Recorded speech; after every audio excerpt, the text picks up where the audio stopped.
International cooperative alliance അഥവാ ICA എന്ന ആഗോള സഹകരണ കൂട്ടായ്മയുടെ ഗ്ലോബൽ കോഓപ്പറേറ്റീവ് കോൺഫറൻസ് 2024 ന്യൂഡൽഹിയിൽ വെച്ച് നടക്കുകയാണ്. ഐക്യരാഷ്ട്രസഭയുടെ അന്താരാഷ്ട്ര സഹകരണ വർഷം 2025 ഔദ്യോഗിക പ്രഖ്യാപനം പ്രധാനമന്ത്രി നരേന്ദ്രമോദി സമ്മേളനത്തിൽ നിർവഹിച്ചു.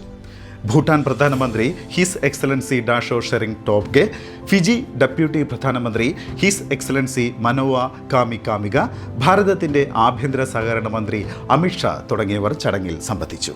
നവംബർ 25 മുതൽ 30 വരെ ന്യൂഡൽഹിയിൽ നടക്കുന്ന ഈ സമ്മേളനത്തിൽ 100 രാജ്യങ്ങളിൽ നിന്നായി 3000-ഓളം പ്രതിനിധികൾ പങ്കെടുക്കുന്നുണ്ട്. 5 ദിവസം നീണ്ടു നിൽക്കുന്ന സമ്മേളനത്തിൽ 25 സെഷനുകളിൽ 200-ലധികം പ്രാസംഗികരെ ഉൾപ്പെടുത്തിയിട്ടുണ്ട്. സഹകാർ സേ സമൃദ്ധി എന്നതാണ് സമ്മേളനത്തിൻ്റെ മുദ്രാവാക്യം. പ്രാഥമിക കാർഷിക വായ്പാ സംഘങ്ങളിലൂടെ സമഗ്രമായ സാമ്പത്തിക വളർച്ച, സാമൂഹിക സമത്വം, സമൃദ്ധി, സുസ്ഥിര വികസനം എന്നിവ പ്രോത്സാഹിപ്പിക്കുക എന്നതാണ് സമ്മേളനത്തിൻ്റെ ലക്ഷ്യം. പ്രാചീനമായി തന്നെ സഹകരണ സംസ്കാരം നിലനിൽക്കുന്ന രാജ്യമാണ് ഭാരതം. സ്വാതന്ത്ര്യത്തിന് മുൻപ് തന്നെ സഹകരണ സ്ഥാപനങ്ങൾ ഇന്ത്യയിൽ സജീവമായിരുന്നു. ഔദ്യോഗികമായി രാജ്യത്ത് ഒരു സഹകരണ സ്ഥാപനം രജിസ്റ്റർ ചെയ്യുന്നത് 1904-ലാണ്. സാമ്പത്തികമായി സഹായം ആവശ്യമുള്ള വ്യക്തികൾക്ക് അത് ലഭ്യമാക്കുന്നതിനും മാത്രമല്ല, അവരെ സമ്പദ് വ്യവസ്ഥയുടെ മുഖ്യധാരയിലേക്ക് സമന്വയിപ്പിക്കുന്നതിനും സഹകരണ മേഖല നടത്തുന്ന പ്രവർത്തനം പ്രശംസനീയമാണ്. മൂലധനം ഇല്ലാത്തവരെയും തുച്ഛമായ സമ്പാദ്യം മാത്രമുള്ളവരെയും പുരോഗതിയിലേക്ക് കൊണ്ടുവരാൻ സഹകരണ പ്രസ്ഥാനത്തിന് സാധിക്കും. നമ്മുടെ രാജ്യത്തിന് സഹകരണ സംഘങ്ങളുടെ വിപുലമായ ചരിത്രമുണ്ട്. സ്വാതന്ത്ര്യത്തിന് മുൻപ് തന്നെ സഹകരണ മേഖല നമ്മുടെ സാമ്പത്തിക വികസനത്തിൻ്റെ കാരണങ്ങളിലൊന്നായിരുന്നു.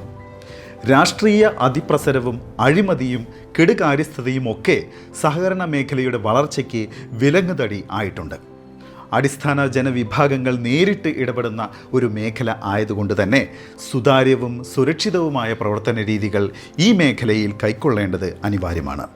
അതുകൊണ്ട് തന്നെയാണ് 2021 കേന്ദ്ര സർക്കാർ സഹകരണത്തിന് ഒരു പ്രത്യേക വകുപ്പ് തന്നെ രൂപീകരിച്ചതും അതിൻ്റെ മന്ത്രിയായി മന്ത്രിസഭയിലെ പ്രധാനിയായ ആഭ്യന്തരമന്ത്രിയെ ചുമതലപ്പെടുത്തിയതും. ഭാരതത്തിൻ്റെ സഹകരണ മേഖലയുടെ ചരിത്രപരമായ നാഴികക്കല്ലാണ് ന്യൂഡൽഹിയിൽ നടക്കുന്ന അന്താരാഷ്ട്ര സഹകരണ സഖ്യത്തിൻ്റെ പൊതുസഭയും ആഗോള സഹകരണ സമ്മേളനവും. 130 വർഷത്തെ ചരിത്രത്തിൽ ആദ്യമായാണ് ഭാരതം ഇതുപോലെയൊരു മഹാസമ്മേളനത്തിൻ്റെ സംഘാടക രാജ്യമാകുന്നത്. ഐക്യരാഷ്ട്രസഭയുടെ ആഭിമുഖ്യത്തിൽ ആഘോഷിക്കുന്ന അന്താരാഷ്ട്ര സഹകരണ വർഷമായ 2025 വരവ് കൂടി അറിയിക്കുന്നതിനാൽ ഈ പരിപാടി കൂടുതൽ ലോകശ്രദ്ധ ആകർഷിക്കുന്നുണ്ട്. സഹകരണ മേഖലയെ പുനരുജ്ജീവിപ്പിക്കാനും അവയുടെ പ്രവർത്തനങ്ങൾ കാര്യക്ഷമമാക്കാനും സഹകരണ സംഘങ്ങൾക്കിടയിൽ സുതാര്യതയും മത്സരവും വളർത്താനും ഭരണപരവും നയപരവും നിയമപരവുമായ പരിഷ്കാരങ്ങൾ രാജ്യത്ത് നടപ്പാക്കി വരികയാണ്. കേന്ദ്ര സർക്കാർ മുന്നോട്ട് വയ്ക്കുന്ന സഹകാർ സേ സമൃദ്ധി അഥവാ സഹകരണത്തിലൂടെ അഭിവൃദ്ധി എന്ന മുദ്രാവാക്യം സഹകരണ സ്ഥാപനങ്ങളെ സ്വയം പര്യാപ്തവും ശക്തവുമാക്കാൻ ലക്ഷ്യമിട്ടുള്ളതാണ്. സഹകരണ സ്ഥാപനങ്ങൾ വിപുലീകരിക്കുക വഴി ഇന്ത്യൻ സമ്പദ് വ്യവസ്ഥയെ 5 ട്രില്യൺ എന്ന ഉയരത്തിലേക്ക് എത്തിക്കാനാണ് കേന്ദ്ര സർക്കാരിൻ്റെ ശ്രമം. ഭാരതത്തിൻ്റെ സഹകരണ പാരമ്പര്യം പുരാതന കാലം മുതൽ ഉള്ളതാണ്. അത് രാജ്യത്തിൻ്റെ സാംസ്കാരികവും സാമ്പത്തികവുമായ സമ്പ്രദായങ്ങളിൽ ആഴത്തിൽ വേരുറച്ചിരിക്കുന്നു. കൗട്ടില്യൻ്റെ അർത്ഥശാസ്ത്രത്തിലും മറ്റ് പൗരാണിക ഗ്രന്ഥങ്ങളിലും സഹകരണത്തിൻ്റെ സ്ഥാപനവൽക്കരണം സൂചിപ്പിക്കുന്നുണ്ട്. സമ്പന്നമായ രാഷ്ട്രം കെട്ടിപ്പടുക്കുന്നതിന് സാമ്പത്തിക വളർച്ചയുടെ എല്ലാ സൂചകങ്ങളിലും ഉയർന്നാൽ മാത്രം പോരാ. 140 കോടി ജനങ്ങളുടെ അഭിവൃദ്ധി ഉറപ്പാക്കുകയും എല്ലാ വ്യക്തികൾക്കും തൊഴിൽ നൽകുകയും അവർക്ക് അന്തസ്സായി ജീവിക്കാനുള്ള അവസരം ഉണ്ടാക്കുകയും വേണം.